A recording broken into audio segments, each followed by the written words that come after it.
नमस्कार। जब भी हम दान शब्द सुनते हैं तो हमारे दिमाग में आता है किसी की मदद करना, किसी पे एहसान करना। हमारे सभी संतों ने, गुरुओं ने दान को अत्यधिक प्राथमिकता दी है। तो आइए आज समझते हैं दान के पीछे की spiritual science, spiritual psychologist Dilraj Kaur ji से, जिनको हम मुक्ति ज्योत के नाम से भी पहचानते हैं। तो नमस्कार दिलराज कौर जी। नमस्कार जी। तो आज आपसे हम जानने का प्रयास कर रहे हैं कि दान क्या है, दान के पीछे की स्पिरिचुअल साइंस क्या है और दान क्यों देना चाहिए। जी, बहुत सुंदर सवाल है। आइए इसको एक-एक करके समझते हैं। सबसे पहले बात आती है कि दान क्या है? अब जब भी हम दान का सुनते हैं तो हमें लगता है कि किसी को कुछ देना, क्योंकि हमें लगता है कि जहाँ कुछ दिया जा रहा है वह दान किया जा रहा है।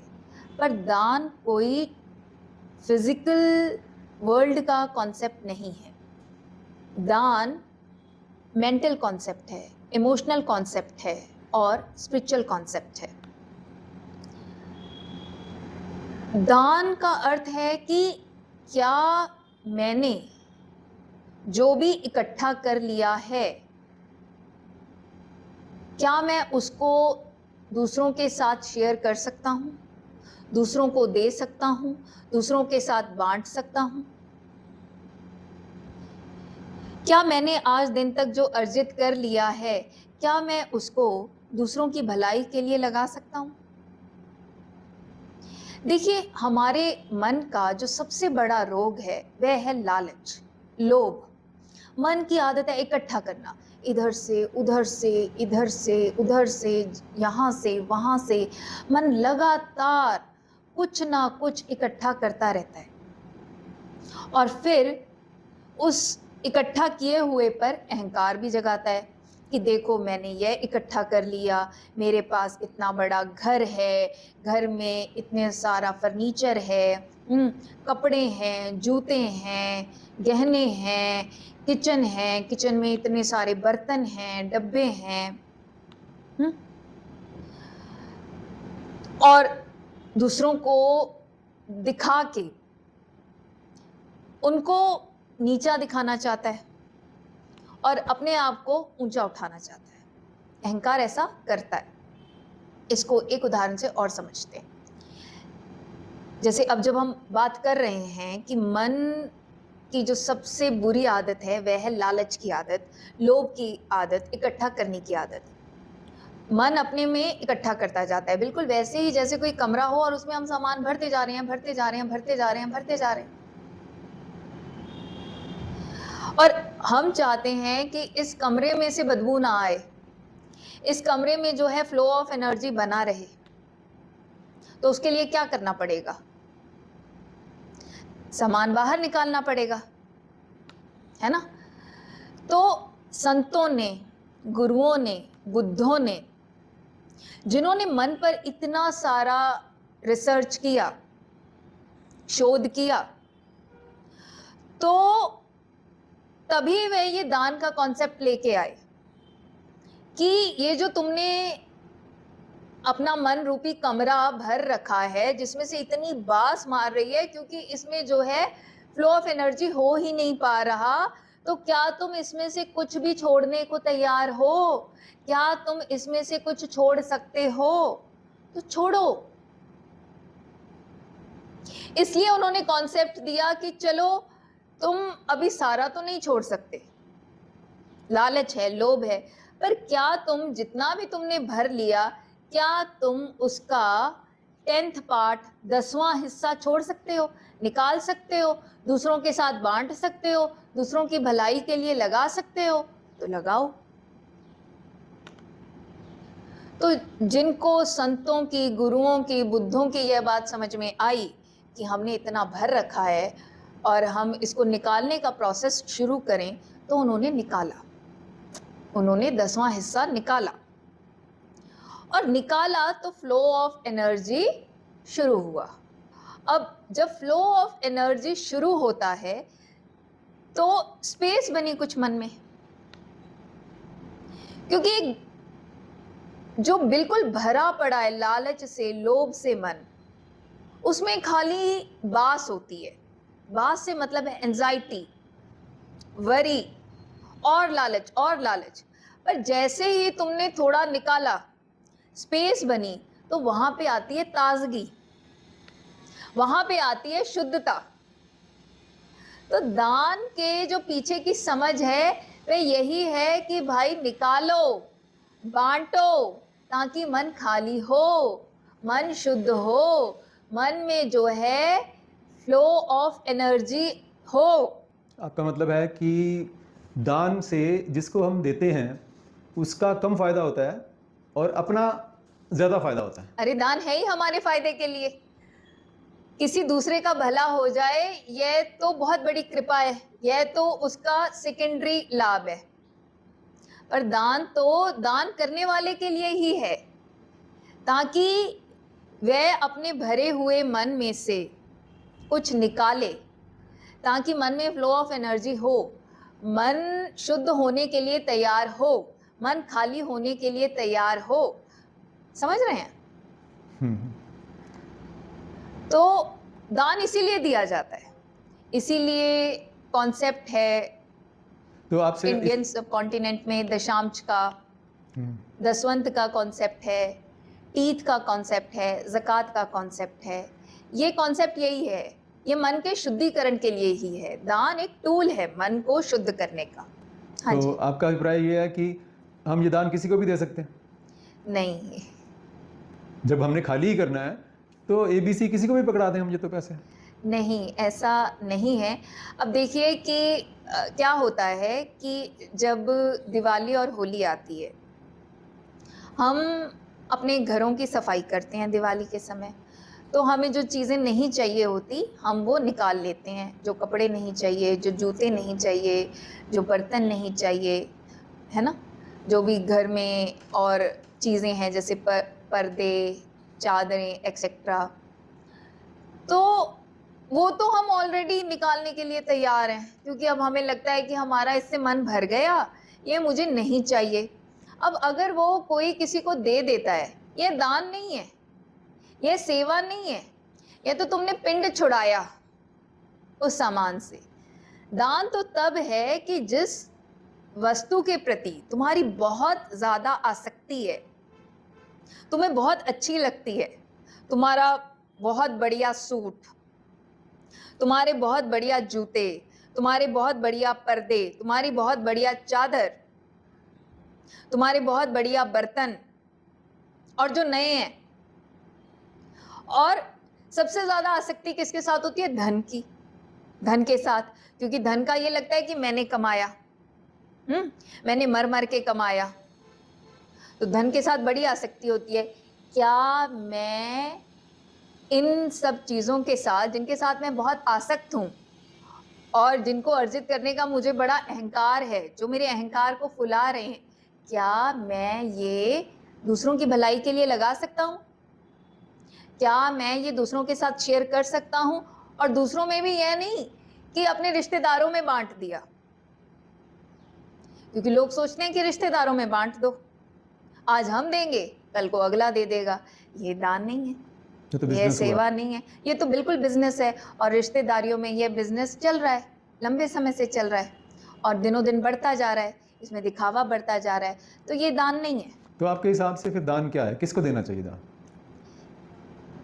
देखिए, कुदरत का एक नियम है, तुम जो दोगे वही तुम्हारे पास क्या होगा, लौट कर आता है। ठीक है, अब मैंने किसी भूखे को खाना खिला दिया, ठीक है, मतलब मैंने इन्वेस्ट किया अपना समय, अपनी ऊर्जा, अपना पैसा, कि किसी भूखे की भूख खत्म हो। पर अब भूख तो उसको दोबारा लगाएगी। तुमने सुबह खिला दिया, उसको शाम को भूख लग जाएगी, दूसरे दिन भूख लग जाएगी। तुमने उसको कपड़े लेके दे दिए, कपड़े तो कल को मैले हो जाएंगे, परसों को फट जाएंगे, तो फिर लेके दोगे। तो इसमें क्या हो रहा है कि सामने वाले के मन में जो दरिद्रता का भाव है वह खत्म नहीं हो रहा। हम्म, वह तो चाह रहा है मुझे मिले मिले मिले, हम्म, और तुम अगर दे रहे हो और उसमें वो लेने का भाव बढ़ रहा है तो फाइनली तुम्हारा लालच बढ़ने वाला ही है। हम्म, दान है कि कहीं ऐसी जगह अपने पैसे को, अपने संसाधनों को शेयर करना जिससे दूसरों का परम भला हो रहा है, जिससे दूसरों की कुदरत के कानून के प्रति समझ बढ़ रही है, कुदरत के कानून के प्रति होश बढ़ रहा है। कोई ऐसी संस्था जैसे हमारी संस्था है फ्रीडम फ्लेम फाउंडेशन, और बहुत सारी संस्थाएं हैं जो काम कर रही हैं लोगों की कुदरत के कानून के प्रति समझ बढ़ाने में, होश बढ़ाने में, ताकि उनकी चेतना ऊपर उठे, ताकि हर कोई आत्मनिर्भर बने, स्वावलंबी बने, अपने गुणों को पहचाने, अपने गुणों को निखारे, अपने गुणों को बढ़ाए। अब अगर तुम्हारे द्वारा दिए गए पैसे से, संसाधनों से किसी का इस लेवल का भला होता है तो प्रकृति बदले में तुम्हारी कुदरत के कानून के प्रति समझ को बढ़ाती है, कुदरत के कानून के प्रति होश को बढ़ाती है, तुम्हारी कुदरत के कानून के प्रति सजगता को बढ़ाती है, तुम्हारी चेतना ऊपर उठती है, तुम्हारी खुद की चेतना नेगेटिव थॉट्स, नेगेटिव इमोशंस, मान्यताएं, धारणाएं जो तुम पकड़ के बैठे हुए हो उससे मुक्त होती है। यह सही दान है, यह सही सेवा है। और इससे दान देने से अबंडेंस की फीलिंग भी क्या बढ़ती है? बिल्कुल, क्योंकि जो मन जितना शुद्ध होता जाता है उसको ये समझ में आता है कि प्रकृति का जो मूल स्वभाव है वह है भरपूरता। प्रकृति में कहीं पर भी किसी भी चीज की कोई भी कमी नहीं है, किसी भी जीव जंतु के लिए कमी नहीं है। आप देखिए ना, प्रकृति कितने खूबसूरत तरीके से सारे जीव जंतुओं का ख्याल रखती है, चाहे वह जल के जीव हैं, चाहे वह थल के जीव हैं, चाहे वह वायु के जीव हैं। तो जैसे जैसे जीव बांटता है और उसका मन शुद्ध होता जाता है, और उसकी चेतना का स्तर ऊंचा उठता जाता है, कुदरत के कानून के प्रति समझ और होश बढ़ती जाती है, तो उसमें भरपूरता का भाव बढ़ता जाता है। उसको ये बहुत अच्छे से समझ में आ जाता है कि यह दान नहीं है, यह तो असल में क्या है, यह तो भरपूरता का बीज है जो मैं लगातार अपने चित्त पर डाल रहा हूं, और उसकी फसल क्या है? भरपूरता का भाव, समृद्धि का भाव, बिना किसी आसक्ति के बांटने का भाव, बिना किसी आसक्ति के सेवा का भाव। फिर दान दान नहीं रहता, सेवा हो जाती है। सेवा में क्या होता है? दान में तो तुम अपने आप को ऊपर रखते हो और देने वाले को नीचे रखते हो, पर सेवा में क्या होता है? तुम जिसको दे रहे हो वह ऊपर है और तुम अपने आप को नीचे रखते हो। क्यों? वह ऊपर क्यों है? क्योंकि उसने तुम्हें सेवा करने का मौका दिया, बांटने का मौका दिया। जो भी तुम्हारे पास गुण हैं, जो भी तुम्हारे पास संसाधन है, तुम्हारे पास पैसा है, तुम्हारे पास रुतबा है, वो तुम्हें बांटने का उसने मौका दिया और तुम बांट रहे हो। तो इसीलिए हमें इतिहास से इतने सारे उदाहरण मिलते हैं जहाँ पर हम देखते हैं कि कैसे संतों ने, गुरुओं ने, बुद्धों ने अपने आप को सेवा लेने वाले से नीचे रखा है। देखिए, जब सुदामा आते हैं, श्री कृष्ण भागे जाते हैं, उनको सिंहासन पर बिठाते हैं और उनके पांव धो रहे हैं। और गुरु ग्रंथ साहिब में इस पे बहुत बढ़िया शब्द आता है, हर जी आए सिंहासन छोड़ हर जी आए। ये उसी उदाहरण पे है। तो श्री कृष्ण सुदामा के प्रति कृतज्ञ हैं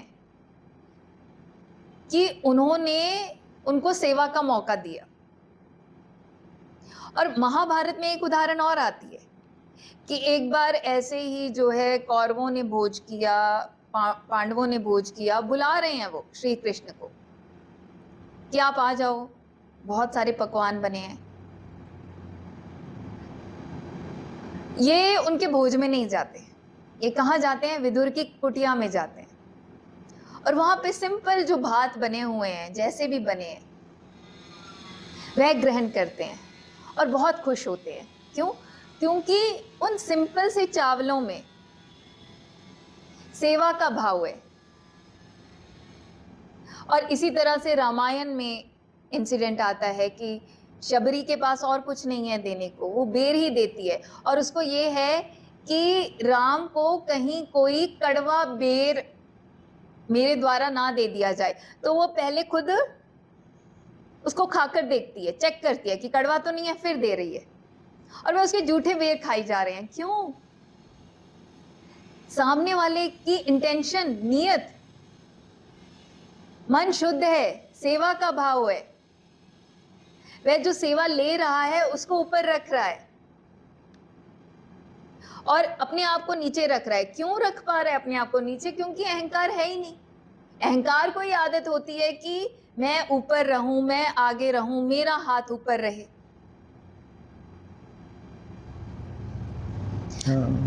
तो इसीलिए संतों ने, बुद्धों ने, गुरुओं ने, सबने दान को प्रमोट किया एज अ स्पिरिचुअल टूल। कि अभी अगर तुम्हारा मन बहुत भरा हुआ है, तुम अगर कुछ भी नहीं कर सकते, तो तुम कुछ छोड़ने के लिए तैयार हो? तुम कुछ छोड़ सकते हो थोड़ा सा भी? हाँ, तुम पूरा दिन अपने लिए लगे रहते हो, जी मैंने वॉकिंग करने जाना है, मैं सुबह भी जाऊंगा, मैं शाम को भी जाऊंगा, मैं पूरा अपने आप को सजाऊंगा, मैं ये खाना खाऊंगा, वो खाना खाऊंगा। पर क्या फिजिकली तुम शारीरिक स्तर पर अपनी ऊर्जा किसी की सेवा में लगा सकते हो कि उसका भला हो जाए, उसका मंगल हो जाए? इसी तरह से क्या मेंटली, इमोशनली तुम सेवा कर सकते हो?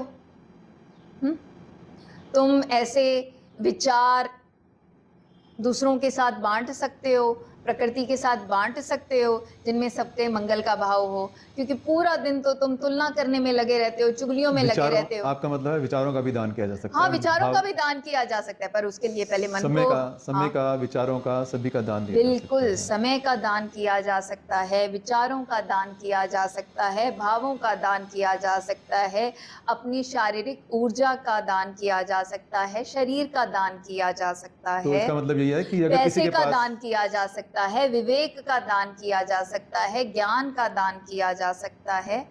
इसका मतलब यही हुआ ना कि जो हम तो सोचते थे कि पैसे का ही दान है, तो कोई भी इतना गरीब नहीं है अनिल जी कि कोई दान नहीं कर सकता, सेवा नहीं कर सकता। क्योंकि ये जो गरीबी है ना, ये मन की होती है। चेतना के पास गरीबी है ही नहीं, चेतना के पास तो भरपूरता है। पर हम अपनी चेतना को तभी जगा पाएंगे ना अगर हम मन को शुद्ध करें। क्योंकि गरीबी को पकड़ के तो मन बैठा हुआ है। मन को ही लगता है कि मैं इसको दे दूंगा तो ये पता नहीं कितना अमीर हो जाएगा, मैं गरीब हो जाऊंगा। मन को ही ऐसा लगता है कि मेरे देने से जी देखो कोई संस्था चल रही है या कोई काम कर पा रहे हैं। तो बात समझ रहे हैं? समझ आ गई बात आपकी। तो अब यही कह सकते हैं कि जो दान देना है वो किसी के लिए नहीं है, वो उसका जो ज्यादा फायदा है वो खुद को ही हो। हाँ, और फायदा भी वो फायदा आपको संसार में नहीं दिखेगा, वो संसारी फायदा नहीं है। हाँ, संसार में वो दिख जाए वो कृपा है, वो मंगल है। पर पहले वो कहाँ दिखेगा आपको? अपने मन पर, कि मन शुद्ध हो रहा है, मन बेहतर हो रहा है ना। मन की जो गरीबी है वो छूट रही है, मन की जो लालच है, लोभ है, लालच करने की आदत, लोभ करने की आदत छूट रही है। और ये छूट रही है तो भरपूरता का भाव बढ़ रहा है। तो फिर आपको बाहर भी उन चीज़ों के प्रमाण मिलने शुरू हो जाते हैं कि पहले आपको नौकरी नहीं मिल रही थी, आप इतनी जद्दोजहद कर रहे थे, आपको नौकरी मिल गई। क्योंकि देखिए, एक नौकरी के लिए कोई एक एप्लीकेशन तो आती नहीं है, हज़ारों में एप्लीकेशन आती है, और उसमें भी ऐसा तो नहीं है कि जो सिलेक्ट हो वो बिल्कुल परफेक्ट होता है। तो कहीं ना कहीं जो सिलेक्ट हो रहा है, यानी जिसके जीवन में पैसा फ्लो भी कर रहा है, तो वो उसने कहीं ना कहीं वो पैसे की सही इन्वेस्टमेंट कर रहा है, तभी फ्लो हो रहा है। चलो, क्योंकि ये तो हमने खुद प्रैक्टिकल करके देखा है कि जिनको जॉब नहीं मिल रही थी, हमने उनसे कहा कि तुम कुछ तो कर सकते हो। चलो, तुम कहते हो कि तुम्हारे पास पैसा नहीं है, बट तुम्हारे पास ऊर्जा तो है, शरीर तो है, तो अपने शरीर को जो है दूसरों की चेतना का स्तर ऊंचा उठे, सेवा करनी। दूसरों के जीवन में समझ बढ़े, होश बढ़े, उसके लिए लगाओ। तुम अपने विचारों की सेवा कर सकते हो, तुम अपने विवेक की सेवा कर सकते हो, तुम अपने समय की सेवा कर सकते हो, तो तुम करके तो देखो। उन्होंने किया तो उनको लाभ हुआ। अब हम तो ये काम 15 सालों से कर ही रहे हैं। हमने अपनी ही संस्था में कितने सारे ऐसे एग्जाम्पल्स देखे हैं। हमने भी प्रैक्टिकल लाइफ में भी देखा है, कुछ लोग ऐसे हैं जो जितना भी कमाते हैं उसका 10% जैसे ही पैसा आता है निकाल के रख हमारा देते हैं। हक है ही नहीं। उस 10% पे तो हक है ही नहीं, वो अहंकार को लगता है। हक तो पूरे 100% पे भी नहीं है हमारा, पर चलो ये तो मान के चलो कि उस 10 पे तो बिल्कुल भी नहीं है। अगर तुम 100 रुपया कमा रहे हो तो 90 ही है तुम्हारा, 10 जो है वो तुमने बांटना ही है। तो फिजिकल लेवल पे भी वो 10% जो, क्योंकि समाज ने हमें दिया, समाज का कंट्रीब्यूशन है हमारे इस इनकम के लिए, हमारे इस और खाली समाज का नहीं, पूरी प्रकृति का। क्योंकि कोई भी कुछ भी कर रहा है अपने उस पे तो कर नहीं रहा, प्रकृति मदद कर रही है। कोई लकड़ी का काम कर रहा है, लकड़ी कहाँ से आ रही है? कोई जूते का काम कर रहा है तो चमड़ा कहाँ से आ रहा है? तो कोई कपड़े का काम कर रहा है तो कॉटन कहाँ से आ रही है? समझ रहे हैं? अब कोई नाई का भी काम कर रहा है तो बाल वगैरह अगर काट रहा है, संवार रहा है, तो वो बाल भी किसकी देन है? प्रकृति की देन है ना। तो प्रकृति को भाई वापस करो, प्रकृति से सिर्फ खाई मत जाओ। तो आपके हिसाब से यही हुआ कि दान जो है एक तो खुद के लिए है, दूसरा जो हम देते हैं वो भी प्रकृति में घूम के आपके पास भी आएगा। वो जो आप दे रहे हो उसके पीछे की जो नियत है उस हिसाब से लौट कर आएगा। क्योंकि अगर दे रहे हो लालच के भाव से दे रहे हो कि भाई मेरे को तो बड़ी अप्रिसिएशन मिलनी चाहिए, बड़ी अटेंशन मिलनी चाहिए, बड़ी वैलिडेशन मिलनी चाहिए, आप सोच रहे, तो ये तो अहंकार का बीज है। ये दान नहीं है, ये सेवा नहीं है। ठीक है, धन्यवाद दिलराज जी। आज आपने बड़े अच्छे शब्दों में, बड़ी आसानी से दान के पीछे की स्पिरिचुअल साइंस को समझाया। तो अब लोग समझ चुके हैं कि दान किसको देना है और दान क्यों देना है। आपका बहुत बहुत धन्यवाद। Thank you.